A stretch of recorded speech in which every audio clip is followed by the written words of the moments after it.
ప్రాచీన శాస్త్రీయ అత్యాధునిక వైద్య విధానాలను వినూత్నంగా ఒకే గొడుగు కింద అందుబాటులోకి తీసుకొచ్చింది మెడి9 ఇంటిగ్రేటెడ్ మెడికల్ సిస్టమ్. మహాశివరాత్రి రోజున ప్రపంచమంతా మహాదేవుని పూజిస్తారు. భారతదేశంలోని వేల సంఖ్యలో చిన్న పెద్ద శివాలయాలున్నాయి.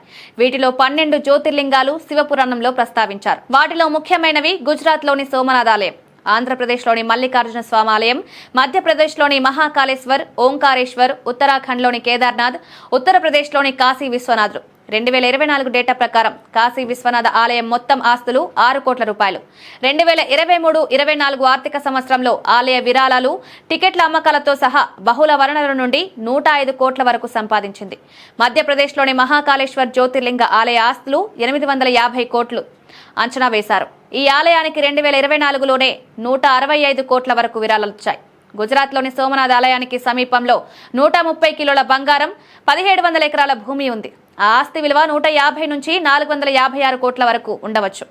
అదనంగా 2022 అంచనా ప్రకారం ఈ ఆలయం వివిధ వనరుల నుండి వార్షికంగా 50 కోట్ల వరకు ఆదాయం వస్తోంది. తమిళనాడులోని శ్రీ అరుల్మిగు రామనాథ స్వామి ఆలయానికి సమీపంలో దాదాపు 15 ఎకరాల భూమి ఉంది. భువనేశ్వర్లోని లింగరాజ ఆలయానికి సమీపంలో 1524 ఎకరాల భూమి ఉంది. దీని విలువ దాదాపు 762 కోట్ల రూపాయల వరకు ఉంటుందని అంచనా.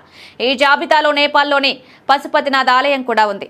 ఆ ఆలయానికి దాదాపు 9 కిలోల 276 గ్రాముల బంగారం, దాదాపు 316 కిలోల వెండి, 186 హెక్టార్ల భూమి ఉంది. దీని విలువ దాదాపు 126 నుంచి 241 కోట్ల రూపాయల మధ్య ఉంటుంది.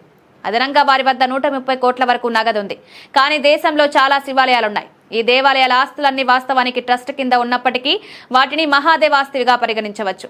అయితే అన్ని శివాలయాల మొత్తం ఆస్తులను లెక్కించడం పూర్తిగా అసాధ్యం. కొన్ని పెద్ద శివాలయాల మొత్తం ఆస్తులు సులభంగా అనేక వేల కోట్లను మించిపోతాయని చెప్పొచ్చు.